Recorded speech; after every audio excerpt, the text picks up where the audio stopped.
Fala, turma. Mais uma mão de estudo aqui, né? Dessa vez é uma mão que culminou na minha eliminação em 10º lugar na bolha da FT do Daily Eliminator ontem.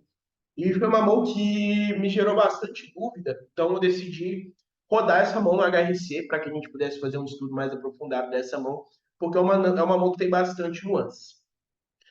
Por mais que, em teoria, ela seja bem simples, na prática ela tem algumas nuances que são importantes ser detalhadas, tá? Essa mão é uma mão que eu abro o Ás 10 off, né? Então, ali dos ases, eu vou abrir aqui até o Ás 8 off, todos os ases suited. Ás 10 off, então é um open bem tranquilo na minha faixa de stack, né? Aqui eu era 8 de 10 nessa situação, então eu abro Ás 10 off do cutoff e tomo um open shove resteel do small blind, né? Que era aqui que vem as nuances dessa mão. Esse cara do Small Blind era um cara extremamente hábil, ele estava chovando todas as mãos contra mim. Por quê? Pelo fato de que eu era top bounty e eu estava com os stacks mais pressionados ali da situação, uma vez que eu era 8 de 10, eu era o top bounty do torneio. Né? E é um torneio que paga cerca de 4K para o primeiro lugar ali. Então é um torneio de bastante valor e tudo mais. Então, esse cara jogou de open show, esses 33 blinds dele na bolha da FT. Nesse momento, eu estava observando a outra mesa também, a outra mulher tinha rodado em fold, já estava paralisada, e eu era 8 de 10, como eu falei anteriormente. Roda em fold do Big, e eu opto aqui por jogar de call, né? O meu call aqui, ele vem muito porque esse cara estava chovando todas as mãos contra mim, principalmente. Eu acho que era a segunda ou a terceira mão que ele já chovava reto contra o meu Open.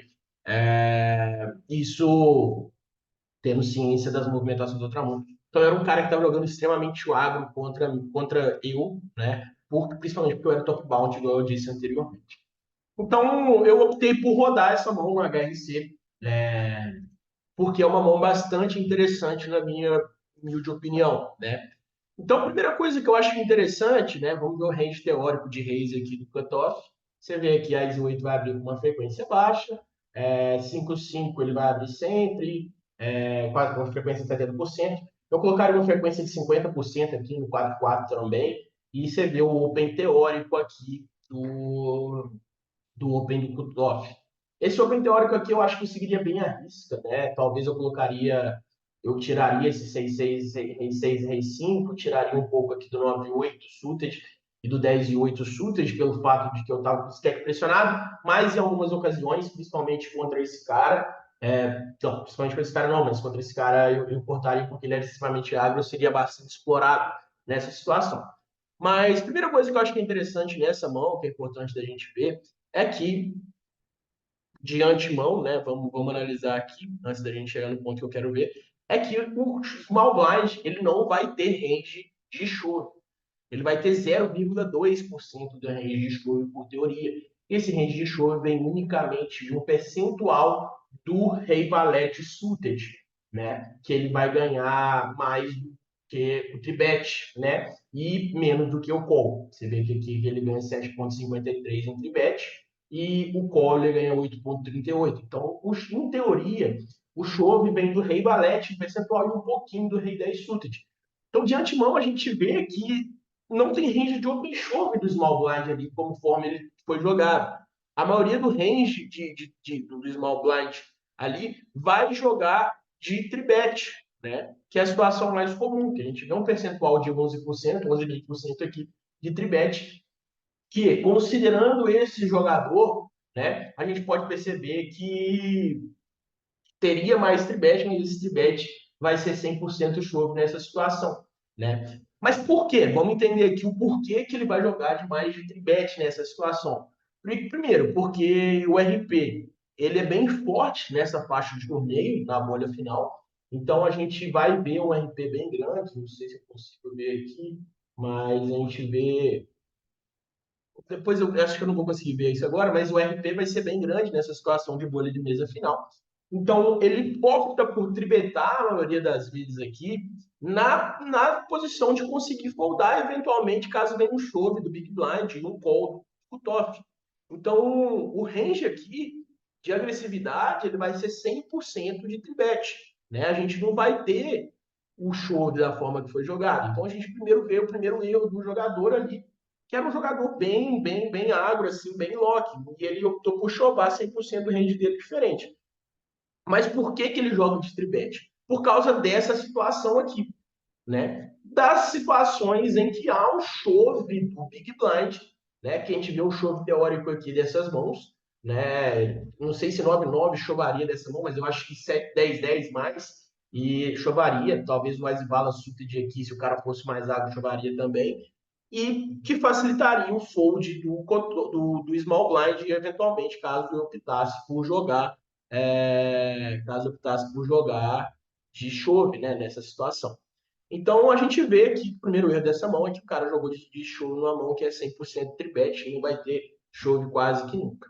Só que o que acontece? Quando o cara joga de tribet nessa situação, a gente passa a ter que fazer alguns node locks, né? O cara passa a jogar de tribet, a gente tem que fazer alguns node locks, e aí eu construí aqui um range de chove desse camarada, né? Tudo aquilo que seria tribet, eu tive que construir um range de chove aqui para que a gente pudesse estudar a situação. E como a gente viu, né, como eu destrinchei há pouco, é um camarada que ele é extremamente ágil, o que eu acho que, naturalmente, o range de chove dele ali naquela situação, para explorar e para tentar alcançar meu top bounty, por mais que a gente saiba que nessa situação o bounty não influencia tanto em teoria, pelo fato de ser bolha de FT, o bounty power ali já está quase que nulo na situação ali, pelo fato de ser bolha de FT. Nessa situação, a gente tem um perfil do jogador que considera tudo isso. Então, a gente tem que fazer os node locks que são necessários. E aí a gente passa a jogar de um range que anteriormente seria 100% de tribet, a gente passa a jogar um range de 100% chove, e o range mais wide, que seria o range de tribet da teoria. Então a gente percebe, que foi o que eu coloquei aqui na teoria, um range de 14,3% de chove do small blind, que foi o que eu optei por colocar aqui nas minhas considerações. E aí eu construo o range com percentual de choro do ICE 9 off, ICE 9 suited, ICE 8 suited com percentual bom de choro, ICE 5 suited, ICE 4 suited com percentual bom de choro. Coloquei aqui todos os pares com 100% de choro a partir do 4-4, que eu acho que nessa situação, um cara lock extremamente ágil do jeito que ele sempre vai jogar de choro 4-4 mais, e o percentual de choro de 2-2 e 3-3, que eu acho que nessa situação vai entrar. Né? Lembrando aqui que a gente deve fazer essas considerações exatamente porque é uma situação explorativa, né? 100% explorativa de um cara que é louco e que a gente tem que conviver com isso no nosso field. E aí, a gente fazendo esse tipo de node lock aqui, né, a gente tem que estudar a situação de call do cutoff, que era a minha posição aqui. E aí, a gente vê aqui que o cutoff ele vai jogar de call, por mais que tenha esse range extremamente agro, ele vai jogar de call 100% das vezes com essas mãos aqui. 9-9 mais, e Ás e Dama off, Ás e Dama suited, Ás e Vala suited mais, tá? A gente analisando enquanto cada uma, a gente analisando os EVs da jogada aqui, é muito importante a gente analisar essa situação para a gente ver o quanto ganha cada uma das mãos aqui, né? Porque nesse caso, como é bolha de FT, é muito importante que a gente veja quanto cada uma das mãos ganha. Então, por mais que eu tenha julgado que o jogador era extremamente agro, né, e que ele teria um range de chumbo bastante amplo, a gente vê que a minha jogada aqui é péssima, péssima, péssima, péssima, péssima. E eu me arrependi muito, cara, me arrependi muito, porque eu achei que o range de call, né, seria mais wide contra esse tipo de jogador. Só que não. E aí que fica a grande lição, não só para mim, como para todo mundo, que esse tipo de jogador, por mais que ele esteja jogando wide, a última coisa que a gente quer é conflitar contra um lock desse, né? A gente vai ter diversas outras oportunidades de jogar em vantagem, de ter uma lucratividade muito maior na nossa jogada. Então, é muito importante a gente não levelar com esse tipo de jogador, né? Por mais que a gente saiba que ele é lock, que a gente tem vantagem, que ele vai estar jogando um monte de coisa desnecessária, como a gente construir aquele range de 14,5% de chove ali. Só que ainda assim a gente tem que respeitar a força do ICM, né? E que foi uma coisa que eu não respeitei. Acabou que daquela situação que o cara já tinha me chovado umas 3 vezes e tudo mais, eu acreditei que talvez o range de call do Wise 10 Suited fosse lucrativo, e a gente vê que aqui o Wise 10 Suited está perdendo uma caralhada, né? A gente vai querer sempre pagar mais com os pares nesse tipo de situação, né? E pares que a gente esteja confortável, porque quando a gente vê aqui, por exemplo, o 8-8, que em teoria a gente vai achar que é uma mão bastante forte contra aqueles range de show do wide do small blind, é uma mão que está perdendo US$ 14 aqui. Então, cara, a lição que eu tomo disso, né, é que por mais que a gente encontre e a gente bata de frente contra esses caras que são logs, a gente tem que respeitar o ICM nesse caso. E o ICM, nesse tipo de situação de re-steal, né, novamente, foi uma coisa que eu estudei há pouco tempo, ele vai sempre querer esticar por range de call nos pares, né? E evitar estar pagando com essas mãos mais fracas, marginais, que tenham blocos. Por quê? Porque no restio, né, tanto se a gente for analisar por teoria, quanto se a gente for analisar explorativamente esse field louco que a gente se deparou ali na situação, ele vai estar chovando blockers no restio, em situações de restio, em grande maioria das vezes. E a partir do momento que a gente está dando call com blockers, a gente está perdendo dinheiro nessa situação. Porque o cara está chovendo blocker e a gente está dando call com blocker aí, é uma situação que a gente vai perder dinheiro em alguma maioria das vezes. Porque a gente vai enfrentar algumas vezes um 60-40, um 70-30, que não são situações confortáveis que a gente quer se deparar num momento de bolha de final table. Ainda mais de um torneio caro desse.